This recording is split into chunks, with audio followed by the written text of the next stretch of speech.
তিহার জেলে বন্দী তৃণমূল নেতা অনুব্রত মণ্ডল এবং তার মেয়ে সুকন্যা।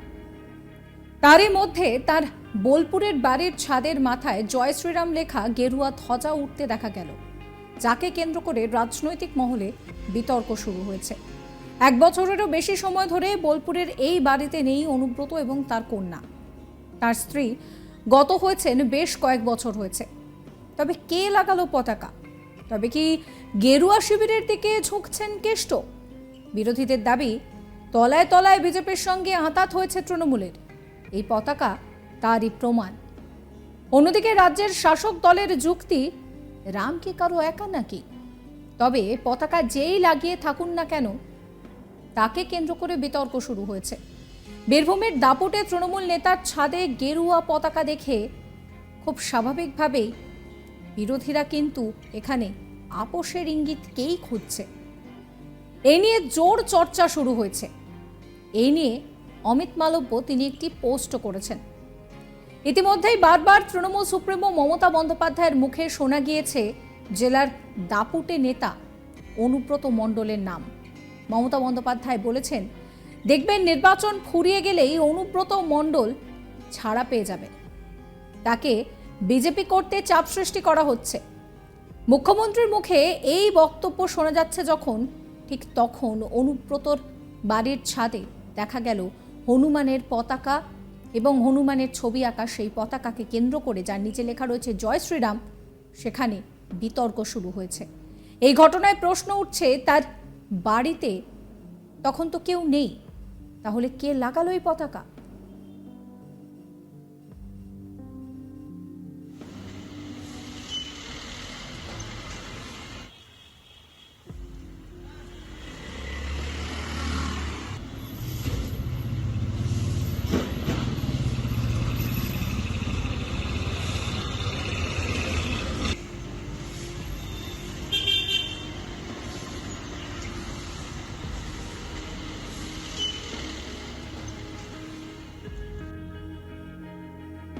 এই নিয়ে আমার কলিগ শান্তনু হাজরার একটি রিপোর্ট দেখাবো। তিহার বন্দী অনুব্রত মণ্ডলের বাড়ির ছাদে উড়ছে গেরুয়া ধ্বজ, আর সেই ধ্বজে লেখা রয়েছে জয় শ্রীরাম। রীতিমতো এই জয় শ্রীরাম পতাকা যখন উড়ছেন অনুব্রত মণ্ডলের বাড়িতে, বীরভূমের রাজনৈতিক চাপানোতর কিন্তু তুঙ্গে। একেবারে অমিত মালব্যা এক স্যান্ডেলে অনুব্রতর বাড়ির ছাদের যে গেরুয়া পতাকা জয় শ্রীরামের ধ্বজ, সেই হনুমানজির ধ্বজ, সেই ধ্বজ কিন্তু উড়ছে। সেই ধ্বজের যে চিত্র, সেই চিত্র কিন্তু এক স্যান্ডেলে তিনি পোস্ট করেছেন। তিনি স্পষ্ট জানিয়ে দিয়েছেন যে রাম, প্রভু শ্রী রামেরই ভরসা, সব পাপীদেরকে নিতে হবে, এমনটাই কিন্তু এক স্যান্ডেলে তিনি পোস্ট করেছেন। রীতিমতোই ওনার এই পোস্ট এবং অনুব্রত অর্থাৎ কেষ্টমণ্ডলের বাড়িতে ছাদে উড়ছে গেরুয়া ধ্বজ, যেখানে লেখা রয়েছে জয় শ্রীরাম। হনুমানজির পতাকা উড়ছে অনুব্রত মণ্ডলের বাড়িতে। আর রীতিমতোই এই নিয়ে বীরভূমের রাজনৈতিক কিন্তু চাপানোতর তুঙ্গে। সকলেই বীরভূম বিজেপি জেলার সাধারণ সম্পাদক, কর্মী, সমর্থক সকলের দাবি যে অনুব্রত মণ্ডল যখন প্রভু শ্রীরামের পায়ের তলায় এসেছে, তো সকল তৃণমূল কর্মীদেরকে পায়ের তলায় আসতে বাধ্য। সব পাপীদের একটাই ঠিকানা, সেটি হচ্ছে শ্রী প্রভু শ্রীরামের পায়ের চরণ। রীতিমতো এই নিয়ে কিন্তু ভোটে রাত পহালেই ভোট, আর সেই ভোটের মরশুমের আগে কেষ্টর ছাদে উঠছে গেরুয়া ধ্বজ, লেখা জয় শ্রীরাম। তো এই নিয়ে কিন্তু রাজনৈতিক পারদ তুঙ্গে। অপরদিকে প্রিয়া সাহা, বোলপুর লোকসভা কেন্দ্রের প্রার্থী, তিনিও বলছেন যে প্রভু শ্রী রামই ভরসা। এই ভারতবর্ষের, নয়া ভারতের একমাত্র ভরসা শ্রী প্রভু রাম। অযোধ্যায় রামলালার প্রাণ প্রতিষ্ঠা দিবস হয়েছে, ভারতে কিন্তু সেদিন থেকে শুরু হয়ে গেছে রাম রাজত্ব। দুষ্কৃতীদের, পাপীদের আর রাবণদের এই ভারতে কোনো ঠাঁই নেই।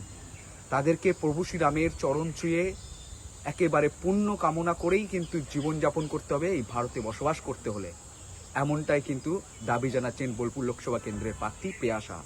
অন্যদিকে বিভিন্ন বিজেপি কর্মী, হিন্দু সংঘ, বিভিন্ন রাষ্ট্রীয় সহায়ক সংঘের সদস্যরা কিন্তু তারা বারবার বলছেন যে প্রভু শ্রীরাম ভারতের কিন্তু এই মুহূর্তের ভারতে, নয়া ভারতের একজন সবচেয়ে দেবতা, যে দেবতা পাপের বিনাশ করতে এসছেন। রামলালা প্রাণ প্রতিষ্ঠা দিবসের দিন থেকে শুরু হয়ে গেছে ভারতে রাম রাজ্য। আর এই রাম রাজ্যই দুর্নীতি, লুটরাজ, কাটমানি, সিন্ডিকেট চালানো বালোদেরকে একেবারে দূরে সরিয়ে দেওয়া হবে। ঠিক এমনটাই তারা বলছে। রীতিমতো কেন অনুব্রত ছাদে উঠল গেরুয়া ধ্বজ, জয় শ্রীরাম লেখা, এ কোন ইঙ্গিত দিচ্ছে? তিহারে বসে অনুব্রত মণ্ডল এ কোন ইঙ্গিত দিচ্ছে? তাও কিন্তু একটা বিরাট জল্পনা রয়েছে বীরভূম জেলা জুড়ে। মুখ্যমন্ত্রী মমতা বন্দ্যোপাধ্যায় কয়েকদিন আগে এসে তিনি বলেছিলেন যে নির্বাচন শেষ হলেই অনুব্রত মণ্ডলকে কিন্তু ছেড়ে দেওয়া হতে পারে। রীতিমতো বামেরা বলছে তৃণমূল বিজেমূল এক, অনুব্রত শুধুমাত্র একটি কাগজের বাঘ, তাকে ব্যবহার করার জন্য কিন্তু মুখ্যমন্ত্রী ব্যবহার করে তাকে বিজেপির সাথে সেটিং করে তাকে আটকে রেখেছে নিজের অভিষেক বন্দ্যোপাধ্যায়কে বাঁচানোর জন্য, এরকম দাবি করছে বাম কংগ্রেসের তরফ থেকে। তবে জল্পনা কিন্তু তুঙ্গে, কেষ্টর ছাদে উঠছে গেরুয়া ধ্বজ, লেখা জয় শ্রীরাম।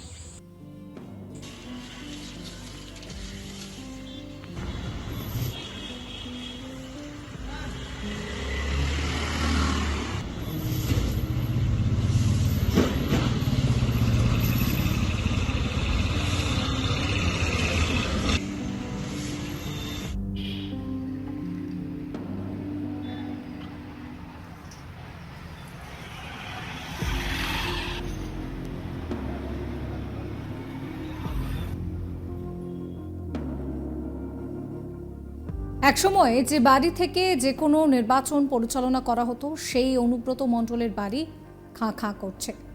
দলীয় কার্যালয়ে তার চেয়ার শূন্য।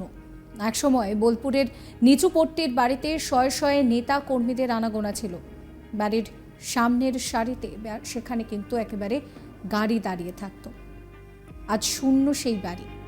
তিহারে বন্দি অনুব্রত মণ্ডল এবং তার মেয়ে সুকন্যা, যাকে নিয়ে আক্ষেপ রয়েছে তারই ঘনিষ্ঠ দলীয় নেতাদের মধ্যে। আর তারই মধ্যে তার বাড়ির ছাদে উঠছে গেরুয়া পতাকা, যেখানে লেখা রয়েছে জয় শ্রীরাম। আর এই পুরো বিষয়টাকে কেন্দ্র করে প্রশ্ন উঠছে যে তাহলে কি অনুব্রত মণ্ডল বিজেপিতে যোগ দিচ্ছেন? সাবস্ক্রাইব করবেন আজ তাক বাংলার ইউটিউব চ্যানেলকে, ফলো করবেন হোয়াটসঅ্যাপ চ্যানেলও।